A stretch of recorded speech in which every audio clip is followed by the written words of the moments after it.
vamos falar de um assunto que tá na mira aí do mundo político, também dos veículos de comunicação, mas não se fala em outra coisa, reforma tributária. O que a gente pode trazer de informação nova de ontem para hoje? O que mudou, hein? Pois é, Thalita, em Brasília só se fala disso, não tem mais nada acontecendo a não ser discussões sobre a reforma tributária. Para todo lado, em hotel, prefeito reunido de um lado, governador reunido de outro, setor de serviço do outro, indústria pressionando, campanha de divulgação em ponto de ônibus, né? Na televisão, acho que pro Brasil inteiro tem passado também. E ontem, em determinado momento, parecia que o negócio tinha travado, né? Que estava difícil de votar ainda nessa semana, né? Como quer Arthur Lira. Porque se não votar nessa semana que vem, teoricamente, os parlamentares já estão com férias marcadas, com viagem com família, porque tem um recesso parlamentar, então teria que votar realmente nessa semana. Mas ontem à noite, quando os governadores deram uma coletiva, né? Os governadores do Sul e do Sudeste, alguns do Centro-Oeste, mas sobretudo do Sul e Sudeste, eles mostraram ali que há a possibilidade de uma acomodação de interesses ali para que a reforma possa avançar, né?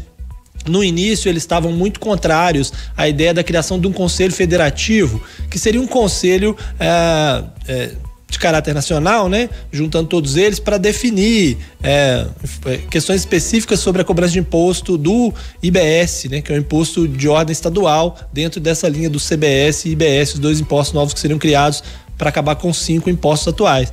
E eles não queriam um conselho federativo, né? Depois eles queriam uma câmara de compensação, que eles mesmos fariam o repasse ali de um para o outro. Depois eles aceitaram esse conselho federativo, mas começaram a dizer o seguinte: olha, esse conselho que tira poder de estados individualmente, ele não pode ter voto, cada estado votando com voto, porque senão os estados do Norte e Nordeste vão se juntar e sozinhos eles vão tomar todas as decisões e sobre repasse de fundo regional, vão repassar mais dinheiro para essas localidades.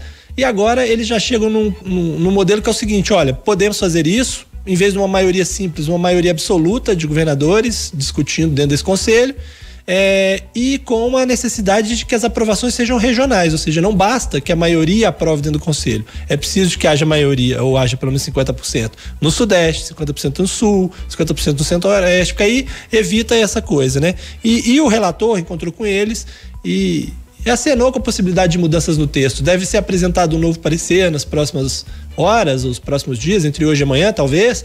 E isso pode ajudar a destravar aí a reforma tributária para que ela seja votada até sexta-feira. Ô Ricardo, mas eu fico com a impressão, e me parece apenas uma impressão, de que todo mundo chegou para discutir as coisas meio que tardiamente, né? Eu ouvi de mais de um deputado recentemente a informação de assim: olha, é compreensível a grita dos governadores, é compreensível a grita dos prefeitos, mas os parlamentares já têm ali uma boa parte das suas decisões. Os parlamentares, eu digo, aqueles que estão lá na Câmara para votar, e depois os do Senado, já têm a posição quase que formada a respeito de tudo disso. Claro que pode sofrer ali uma pressão ou outra de um determinado governador, mas acho que tem um grau de autonomia do mandato que me parece que vai limitar essa discussão, talvez exatamente por ela ter chegado um pouco tardiamente para ecoar no plenário. Muitas das manifestações, ou a manifestação principal de prefeitos, aconteceu somente ontem, né? Quando já tinha tido reunião de colégio de líderes, já tinha tido a posição do presidente da Câmara, Arthur Lira, de dizer não, é essa semana, já tinham cancelado todas as outras reuniões e transformado tudo em administrativo. Não lhe pareceu que a turma chegou meio atrasado para tentar ainda salvar o que querem mudar, não? Ah, sem dúvida, né? Na verdade é o seguinte: como se discute há 30 anos reforma tributária e sempre se fala que vai votar, todo mundo achou que em algum momento ia votar, ou que não fosse votar agora, né? E quando o Lira deu um prazo, falou, nós vamos votar essa semana, todo mundo foi pego meio de surpresa e começou a correr atrás de tentar resolver cada um os seus interesses, né?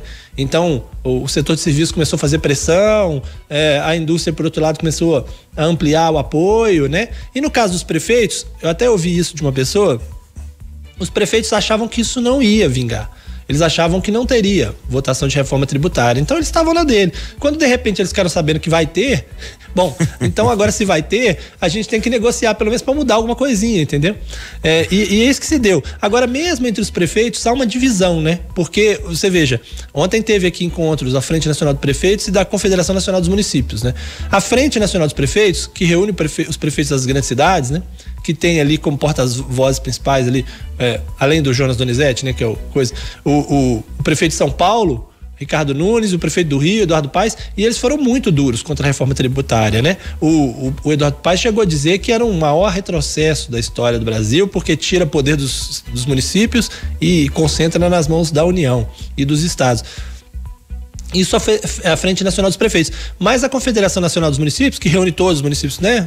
Maiores e menores, se mostrou a favor, né? Disse, olha, tem algumas coisinhas que a gente precisa ajustar, mas do ponto de vista geral, foi bom. Por que isso se dá? Porque no caso específico dos municípios menores, eles gostam da ideia de incluir lá a possibilidade do IPTU ser reajustado. Embora não se trate de IPTU na reforma, tem esse ponto, né?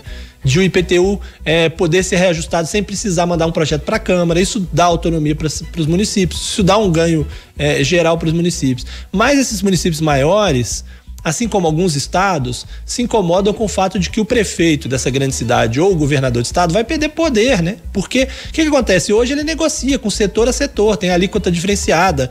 Imagina o que isso representa para um governador, né? Tanto do ponto de vista positivo quanto negativo, né? Imagina as negociações que se dão. E eles vão perder isso, porque vai tudo para o Conselho Federativo, né? Eles só vão receber o dinheiro, mas eles não vão poder negociar com o setor A ou B um benefício para aquele setor. Então muita gente não quer perder isso. Então, mesmo entre os municípios há essa divisão, entre municípios menores e os municípios maiores. Mas hoje a Câmara vai votar coisas que estão no caminho, né? Deve votar o CARF, né? Que depois de 2 dias sem votar hoje deve conseguir votar. E a partir disso pode-se limpar a pauta para votar a reforma. Tem um arcabouço também, mas a reforma até sexta-feira. Para isso, um novo texto vai ser apresentado aí nas próximas horas, ou talvez até amanhã no fim do dia, né? Apenas para registrar, né, Thalita e Ricardo, o prefeito de Belo Horizonte, Fuad Norman, dos mencionados aí por você, tá na Frente Nacional dos Prefeitos, daquela que tem reclamações a respeito do sistema tributário. Ele que durante muito tempo foi secretário no governo de Minas Gerais e sabe exatamente o quanto pesa, e agora como prefeito da capital também tem as suas reclamações direcionadas para isso.